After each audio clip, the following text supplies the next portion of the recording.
नमस्कार दोस्तों, मैं विजय कुमार आपका स्वागत करता हूं आपके अपने YouTube channel true and details में।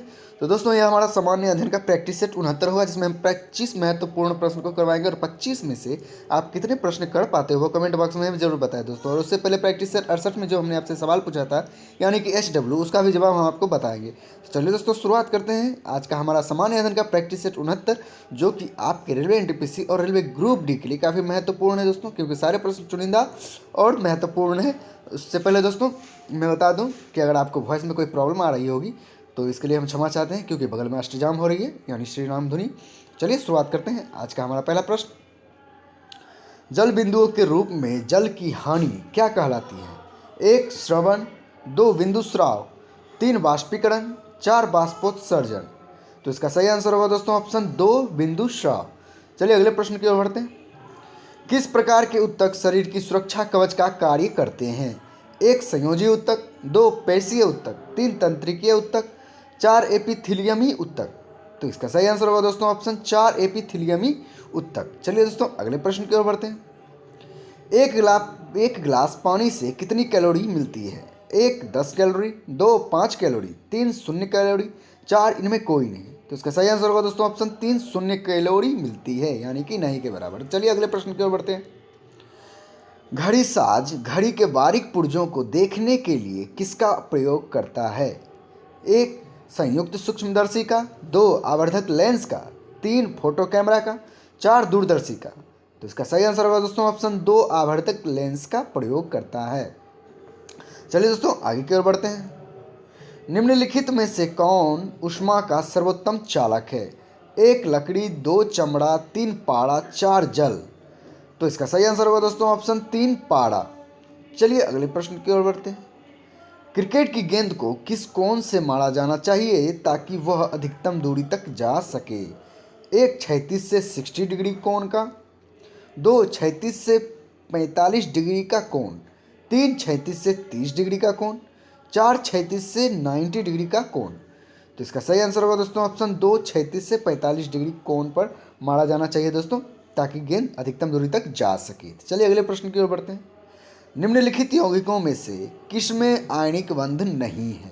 1 potassium nitrate, 2 calcium chloride, 3 methane, 4 इनमें कोई नहीं। तो इसका सही आंसर होगा दोस्तों ऑप्शन 3 मीथेन में आयनिक बंध नहीं है। चलिए अगले प्रश्न की ओर बढ़ते हैं।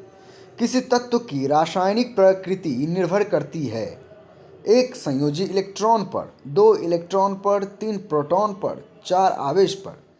तो इसका सही आंसर होगा दोस्तों ऑप्शन 1 संयोजी इलेक्ट्रॉन पर निर्भर करती है दोस्तों, याद रखिएगा। चलिए अगले प्रश्न की ओर बढ़ते हैं।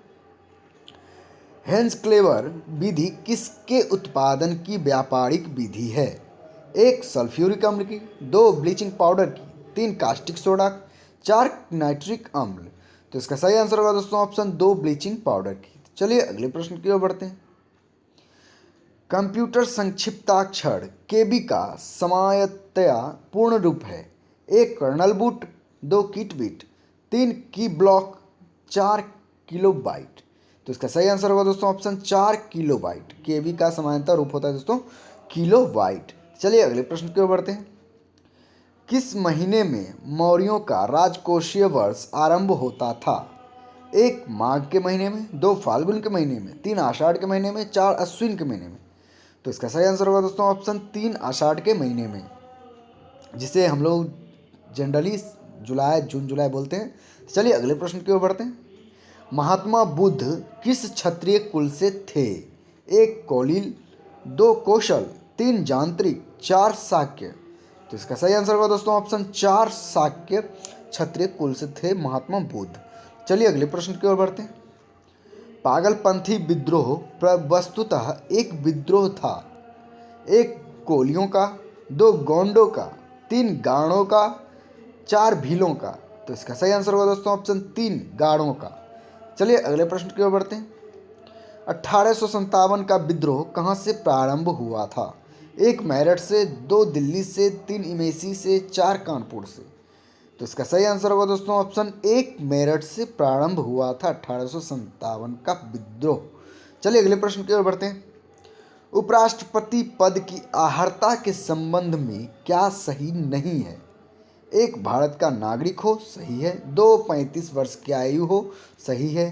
3 राज्यसभा का सदस्य हो, 4 इनमें कोई नहीं। तो इसका सही आंसर होगा दोस्तों ऑप्शन 3 राज्यसभा का सदस्य हो। दोस्तों ये सही नहीं है। तो चलिए अगले प्रश्न की ओर बढ़ते हैं। छत्तीसगढ़ राज्य में लोकसभा के कितने निर्वाचित क्षेत्र हैं? 1 70, 2 40, 3 14, 4 11। तो इसका सही आंसर होगा दोस्तों ऑप्शन 4 11। चलिए अगले प्रश्न की ओर बढ़ते हैं। सीमेंट के उत्पादन में किस राज्य का देश में प्रथम स्थान है? 1 राजस्थान का, 2 गुजरात का, 3 असम का, 4 गोवा का। तो इसका सही आंसर होगा दोस्तों ऑप्शन 1 राजस्थान का प्रथम स्थान है सीमेंट के उत्पादन में। तो चलिए अगले प्रश्न की ओर बढ़ते हैं। भारत में प्रति हेक्टेयर उर्वरक की खपत कितनी है? 1 127.6 किलोग्राम, 2 128.02 किलोग्राम, 3 128.58 किलोग्राम, 4 150.123 किलोग्राम। तो इसका सही आंसर होगा दोस्तों ऑप्शन 2 128.202 किलोग्राम। तो चलिए अगले प्रश्न की ओर बढ़ते हैं। पृथ्वी को उसके काल्पनिक अक्ष पर घूमने को क्या कहते हैं? 1 कक्षा, 2 घूर्णन, 3 परिभ्रमण, 4 इनमें कोई नहीं। तो इसका सही आंसर होगा दोस्तों ऑप्शन 2 घूर्णन कहते हैं। दोस्तों याद रखिएगा घूर्णन। चलिए अगले प्रश्न की ओर बढ़ते हैं। किस देश में भूकंप से उत्पन्न विनाशकारी समुद्री तरंगों को सुनामी कहते हैं? 1 भारत में, 2 नेपाल में, 3 जापान में, 4 पुर्तगाल में। तो इसका सही आंसर होगा दोस्तों ऑप्शन 3 जापान में सुनामी कहते हैं। दोस्तों याद रखिएगा सुनामी कहते हैं जापान में। चलिए अगले प्रश्न की ओर बढ़ते हैं। शिव समुद्रम जलप्रपात किस नदी पर स्थित है? 1 गंगा, 2 जमुना, 3 कावेरी, 4 सरस्वती। तो इसका सही आंसर होगा दोस्तों ऑप्शन 3 कावेरी नदी पर स्थित है शिव समुद्रम जलप्रपात। चलिए अगले प्रश्न की ओर बढ़ते हैं। फीफा विश्व कप का पहला मेजबान देश कौन था? 1 उरुग्वे, 2 ब्राजील, 3 ऑस्ट्रेलिया, 4 इनमें कोई नहीं। तो इसका सही आंसर होगा दोस्तों ऑप्शन 1 उरुग्वे। चलिए अगले प्रश्न की ओर बढ़ते हैं। 10 दिसंबर को मनाया जाता है 1 विश्व स्वास्थ्य दिवस, 2 संयुक्त राष्ट्र दिवस, 3 अंतर्राष्ट्रीय मानवाधिकार दिवस, 4 इनमें कोई नहीं। तो इसका सही आंसर होगा दोस्तों ऑप्शन 3 अंतर्राष्ट्रीय मानवाधिकार दिवस। चलिए अगले प्रश्न की ओर बढ़ते हैं।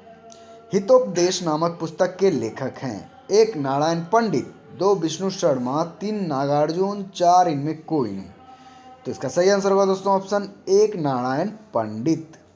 चलिए हम आखिरी प्रश्न की ओर बढ़ते हैं। हमारा आखिरी प्रश्न, शास्त्र रामानुजन पुरस्कार किस क्षेत्र में योगदान के लिए प्रदान किया जाता है?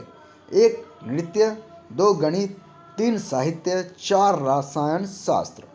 तो इसका सही आंसर होगा दोस्तों ऑप्शन 2 गणित के क्षेत्र में योगदान के लिए प्रदान किया जाता है दोस्तों शास्त्र रामानुजन पुरस्कार।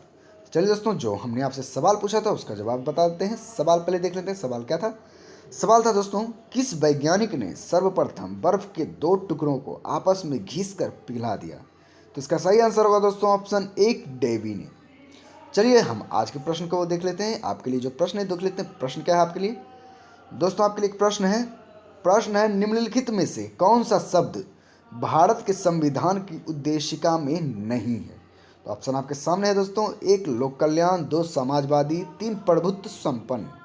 तो दोस्तों इस प्रश्न ये तो सिंपल सा सवाल है। अगर इस सवाल का जवाब आपको पता है तो कमेंट बॉक्स में हमें ज़रूर बताएं दोस्तों। और 25 में से आप कितना प्रश्न कर पाए हो वो भी कमेंट बॉक्स में हमें ज़रूर बताएं दोस्तों।